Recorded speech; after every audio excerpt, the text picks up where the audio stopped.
Hi, എല്ലാവർക്കും നമസ്കാരം. ഞാൻ ബൈജു ഐ. ഇന്നത്തെ വീഡിയോ എന്ന് പറയുന്നത് എൻ്റെ വീട്ടിലെ കൃഷിക്കാഴ്ചകളാണ്. ഫാഷൻ ഫ്രൂട്ടാണ് ഇത്. എൻ്റെ കുളിമുറിയുടെ മുകളിൽ ചെയ്തിട്ടുള്ള ഒരു പന്തലാണ്. നല്ല രീതിയിലാണ് ഉണ്ടാക്കിയിരിക്കുന്നത്. ബിൽഡ് ചെയ്ത് ഉണ്ടാക്കിയിട്ടുള്ള ഒരു പന്തലാണ്. ഇത് നട്ടിട്ട് 5 മാസമായിട്ടേ ഉള്ളൂ. 5 മാസം കൊണ്ട് പൂവും കായും എല്ലാം വന്നിട്ടുണ്ട്. ഇതിന് വളമായിട്ട് ഞാൻ ഉപയോഗിച്ചിട്ടുള്ളത് ചാണകപ്പൊടി, കുമ്മായപ്പൊടി, ചാമ്പൽ നല്ല രീതിയിൽ പൂക്കാനും കായ്ക്കാനും വളരെ നല്ലതാണ്. കുളിമുറിയുടെ മുകളിൽ ചെയ്തിരിക്കുന്നത് കൊണ്ട് നമുക്ക് മറ്റ് സ്ഥലം നഷ്ടപ്പെടുന്നില്ല. ഇതിന് ബലമുള്ളൊരു പന്തൽ ആവശ്യമാണ്. വഴുതണി കൃഷിയാണ്. ബേസിനിലും ഗ്രോ ബാഗിലുമായിട്ട് ചെയ്തിട്ടുള്ള വഴുതണിയാണ്. അതുപോലെ തന്നെ തറയിലും ചെയ്തിട്ടുണ്ട്. ബേസിലും ചട്ടിയിലുമായിട്ട് ചെയ്ത് കഴിഞ്ഞാൽ നമുക്ക് അങ്ങോട്ടും ഇങ്ങോട്ടും എടുത്ത് മാറ്റാനൊക്കെ ഉള്ള സൗകര്യത്തിന് വേണ്ടിയാണ് അങ്ങനെ ചെയ്തിട്ടുള്ളത്. വളരെ ഇടം കുറവാണ്, അതനുസരിച്ച് ചെയ്തിട്ടുള്ള കൃഷിയാണ്. ഏറ്റവും കൂടുതൽ പുഴുശല്യം ഉണ്ടാകുന്ന ഒരു കൃഷിയാണ് വഴുതണി കൃഷി എന്ന് പറയുന്നത്. ദിവസവും നമ്മൾ നല്ല രീതിയിൽ ശ്രദ്ധിക്കണം. അടുത്തതായിട്ട് മഞ്ഞൾ കൃഷിയാണ്. അത് നല്ല തട്ടുണ്ടാക്കിയാണ് ഇത് ചെയ്തിരിക്കുന്നത്. നല്ല രീതിയിൽ വളരുകയും ഇതിന് ചാണകം മാത്രമേ ഞാൻ ഉപയോഗിക്കുന്നുള്ളൂ. അടുത്തത് സ്റ്റാർ പുളിഞ്ചിക്കയാണ്. ഇത് നല്ല രീതിയിൽ കായ്ക്കുന്നതാണ്. അതുപോലെ തന്നെ മരം പോലെ ആവുകയും ചെയ്തു. പീനട്ട് ബട്ടറാണ് ഇത്. നല്ല രീതിയിൽ കായ്ക്കുന്നതാണ്. മൽബറിയാണ്. ഇതിൻ്റെ ഇലയൊക്കെ നല്ല തോരൻ വെച്ച് കഴിക്കാൻ വളരെ നല്ലതാണ്. അതുപോലെ തന്നെ കായും. ഇത് കമ്പിളി നാരങ്ങയാണ്. ആദ്യമായിട്ടാണ് കായ്ക്കുന്നത്. ഇതിൽ ഒരു കാ മാത്രമേ ഇതുവരെ വന്നിട്ടുള്ളൂ. അടുത്തതായിട്ട് ഔട്ട്ഹൗസിൻ്റെ മുകളിൽ പടർത്തിയിട്ടുള്ള വെറ്റക്കൊടികളാണ്. അത് നല്ല രീതിയിൽ വളരുകയും നല്ല വെറ്റകൾ ഇഷ്ടം പോലെ കിട്ടുകയും ചെയ്യുന്നുണ്ട്. അടുത്തത് മീറ്റർ പയറാണ്.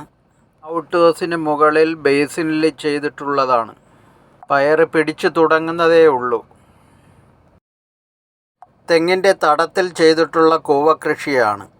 ഇതിന് വളമായിട്ട് ചാണകം മാത്രമേ ഉപയോഗിക്കുന്നുള്ളൂ.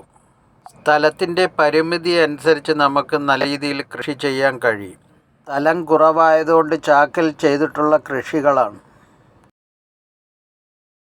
ചാക്കിൽ ചെയ്തിട്ടുള്ള ഇഞ്ചി കൃഷിയാണ്. വളരെ നല്ല രീതിയിൽ ചെയ്യാൻ കഴിയും ചാക്കിലാകുമ്പോൾ.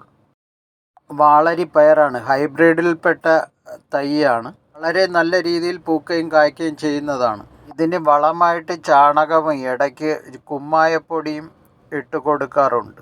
ഇതിനു വേണ്ടി തട്ടിക്കൂട്ടിയിട്ടുള്ളൊരു പന്തലാണ്. കുറ്റിക്കുരുമുളകാണ്. തൂണിൽ നട്ടിട്ടുള്ള ഡ്രാഗൺ ഫ്രൂട്ടാണ്. അത് വളർന്നു വരുന്നതേ ഉള്ളൂ. ചട്ടിയിൽ നട്ടിട്ടുള്ള വെണ്ട കൃഷികളാണ്.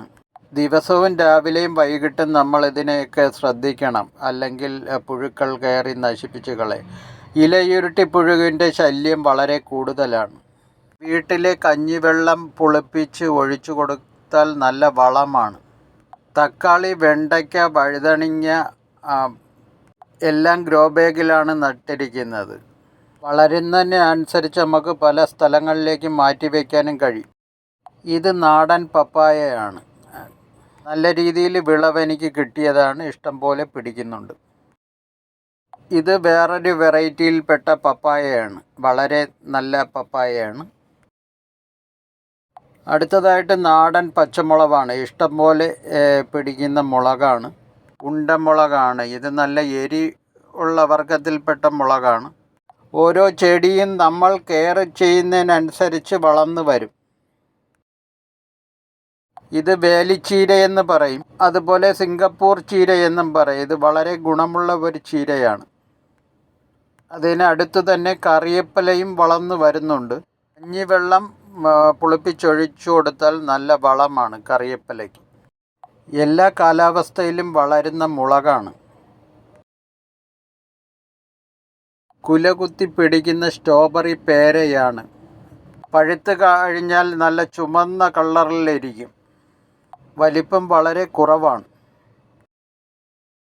മുന്തിരി വള്ളിയാണ്. വളരെ കനം കൂടി 4 വർഷം പഴക്കമുണ്ട്. നേരത്തെ നല്ല കായ്ഫലം ഉണ്ടായിരുന്നു. ഇപ്പോൾ മഴ കാരണം വളരെ കുറവാണ്. ഇത്രയുമാണ് എൻ്റെ കൃഷിക്കാഴ്ചകൾ. അടുത്തൊരു വീഡിയോയുമായി വീണ്ടും കാണാം. Good bye.